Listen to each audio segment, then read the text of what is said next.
రామాయణంలో జటాయువు పాత్ర కేవలం ఒక పక్షిది కాదు, అది ఒక వీరుడిది.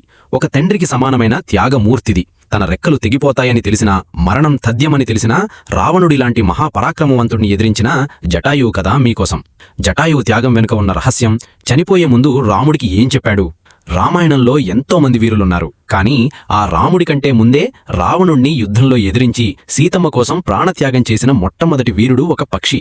ఆయనే జటాయువు. ఒక పక్షికి అంత ధైర్యం ఎలా వచ్చింది? జటాయువుకు దశరథ మహారాజుకు ఉన్న సంబంధమేమిటి? చనిపోతున్న జటాయువును చూసి రాముడు ఎందుకు కన్నీరు పెట్టుకున్నాడు? జటాయువు ఎవరు? జటాయువు సూర్యుని సారథి అయిన అనూరుడి కుమారుడు. సంపాతి ఇతని అన్నయ్య. వీరు సామాన్య పక్షులు కాదు, గరుడ వంశానికి చెందిన మహాబలశాలురు. దశరథుడి స్నేహితుడు. ఒకసారి దశరథ మహారాజు శనిదేవుడితో యుద్ధం చేయడానికి వెళ్ళినప్పుడు జటాయువు ఆయనకు సహాయం చేస్తాడు. అప్పటి నుండి దశరథుడు జటాయువు ప్రాణ స్నేహితుడు. అందుకే రాముడు అరణ్యవాసంలో ఉన్నప్పుడు జటాయువు రాముణ్ణి తన సొంత కొడుకులా భావించి రక్షణగా ఉంటానని మాట ఇస్తాడు. అసమానమైన యుద్ధం. రావణుడు సీతను అపహరించి ఆకాశమార్గంలో వెళుతుండగా ఆమె ఆర్తనాదాలు విని జటాయువు మేల్కొంటాడు. రావణుడు ముల్లోకాలను జయించినవాడు, అతనికి మేరు పర్వతమంత ధైర్యం. కాని జటాయువు తన వృద్ధాప్యాన్ని, తన ప్రాణాలను లెక్క చేయకుండా రావణుణ్ణి ఆపి యుద్ధానికి తలపడతాడు.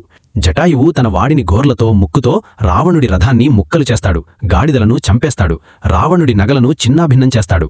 అసలు రహస్యం, ఒకానొక సమయంలో రావణుడు భయపడి కింద పడిపోతాడు. కాని రావణుడు తన మాయావీతనాన్ని ఉపయోగించి చంద్రహాస ఖడ్గంతో జటాయువు రెక్కలను నరికేస్తాడు. ప్రాణాలు ఎందుకు బిగబట్టాడు?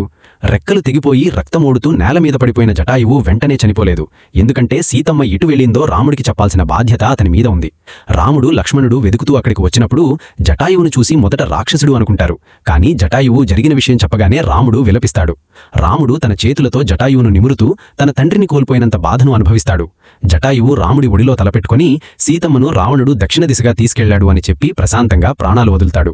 రాముడు చేసిన అంత్యక్రియలు. రామాయణంలో రాముడు తన తండ్రి దశరథుడికి స్వయంగా అంత్యక్రియలు చేయలేకపోయాడు, ఎందుకంటే అప్పుడు ఆయన అడవిలో ఉన్నాడు. కానీ తన తండ్రి స్థానంలో ఉన్న జటాయువుకు మాత్రం రాముడు కొడుకుగా మారి అన్ని శాస్త్రోక్తమైన విధులను నిర్వహిస్తాడు. ఒక పక్షికి భగవంతుడే స్వయంగా అంత్యక్రియలు చేయడం అనేది జటాయువు చేసిన త్యాగానికి దక్కిన అతిపెద్ద గౌరవం. జటాయువుకు రాముడు మోక్షాన్ని ప్రసాదించాడు.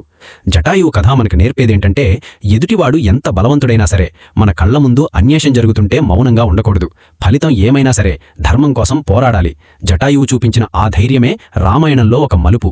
ఈ వీరోచిత త్యాగగాథ మీకు నచ్చినట్లయితే లైక్ చేయండి. జటాయువు లాంటి నిస్వార్థమైన భక్తుడి గురించి మీ అభిప్రాయాన్ని కమెంట్ చేయండి. ఇలాంటి మరిన్ని రామాయణ విశేషాల కోసం ఇప్పుడే మా ఛానల్ని సబ్స్క్రైబ్ చేసుకోండి.